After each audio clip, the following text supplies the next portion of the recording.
嗨，大家好，接着聊杨老五，太搞笑了哈！直播间里有人问他啥时候摆支，杨老五的回答让我乐的都不行了啊！什么时候再摆支？杨老五说啥了？风声过了再摆支啊！现在风声太紧，不是这个摆支，这是什么事儿啊？对吗？什么性质的事儿啊？到底是好事儿啊，还是见不得人的事儿啊？现在弄糊涂了，你知道吗？杨老五自己估计都糊涂了啊！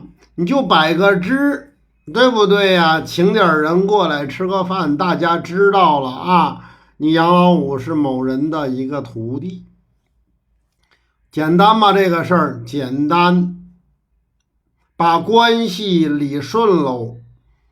啊，人缘没问题，你的网络评论也没有问题，那当然是啊，不用什么等着什么风声过了，对吧？什么叫风声过了啊？你怕啥？难道过一段时间之后，你杨老五在这个曲艺圈的这个人缘就会变好吗？你之前暴露出来的一些问题就会被人遗忘吗？对吗？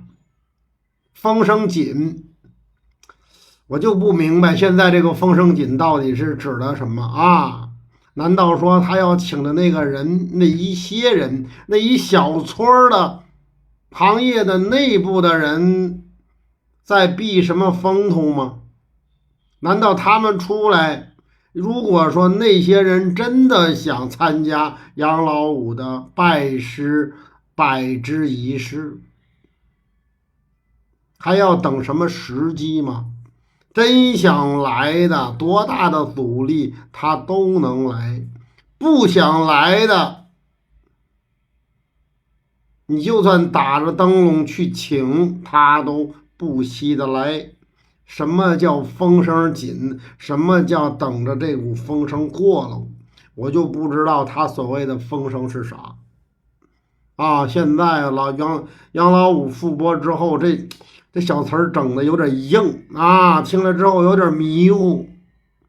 我也不知道，真的这摆支这件事到底是有多丢人，还是怎么着，还是有人喊话了啊？杨老五，你2月份、3月份不准摆支，摆支啊就如何如何，也没有听说过有这么一股风吹过来呀，对吧？到底是哪一股风啊，让杨老五摆支这件事儿一延迟再延迟，一拖再拖的？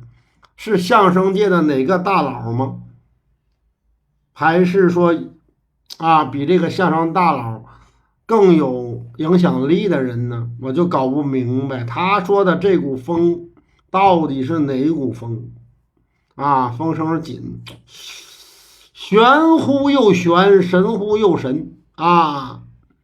我觉着杨老五在这样的一个时候说这个风声过了之后再如何如何，我觉得这个东西很大程度上他是想啊让摆支这件事儿啊，这个子弹然后在天上多飞一飞啊，到最后哪怕落地当啷一下子落了地，哎呀，就这样了啊！能飞一会儿就飞一会儿啊，能飘荡就飘荡一会儿啊，反正有用。